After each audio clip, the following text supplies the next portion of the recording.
आज मिथिला नगरिया निहाल सखिया, आज मिथिला नगरिया निहाल सखिया, चारों दूल्हा में बड़का कमाल सखिया, चारों दूल्हा में बड़का कमाल सखिया।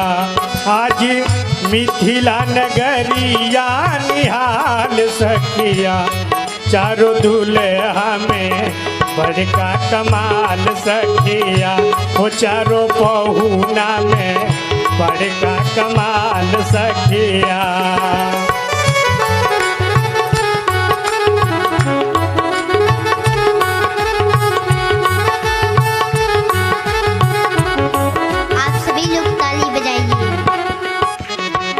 शेष मणि मोरिया कुंडल सोहे कनवा, शेष मणि मोरिया कुंडल सोहे कनवा, कारी कारी कजरारी जुल्मी नयनवा, कारी कारी कजरारी जुल्मी नयनवा।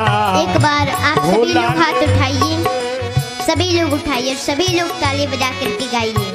हो लाल चंदन सोहे इनके भाल सखिया, लाल चंदन सोहे इनके भाल सखिया, वो चारों दूल्हा में बड़का कमाल सखिया, चारों दूल्हा में बड़का कमाल सखिया।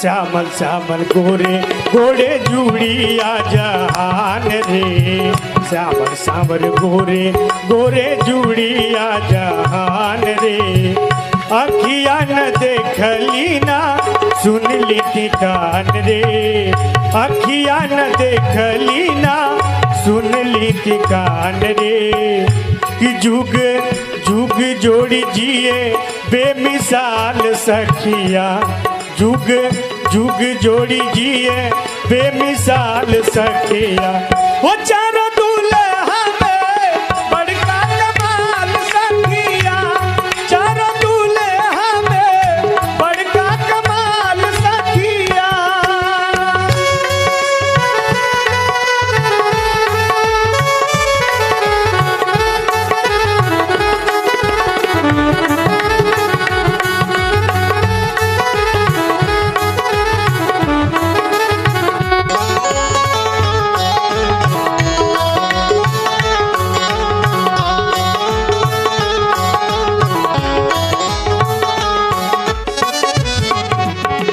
छगन मगन आज मिथिला धरतिया, छगन मगन आज मिथिला धरतिया, देखी देखी दुल्हा के सावली सुरतिया, देखी देखी दुल्हा के सावली सुरतिया, हो बाल वृद्ध नर नारी सब बेहाल सखिया, बाल वृद्ध नर नारी सब बेहाल सखिया। जिनको जिनको दूल्हा अच्छा लग रहा है दोनों हाथों को ऊपर करेंगे और सभी ताली बजा के, कि चारों दूल्हा में बड़का कमाल सखिया, चारों दूल्हा में बड़का कमाल सखिया। आज मिथिला नगरी या निहाल सखिया, हो आज मिथिला नगरी या निहाल सखिया, वो चारों पहुना में बड़का कमाल सखिया, चारों पहुना में बड़का कमाल सखिया, चारों दूल्हा में बड़का कमाल सखिया, वो चारों दूल्हा में बड़का कमाल सखिया। बोलो चारों दुल्हा सरकार की।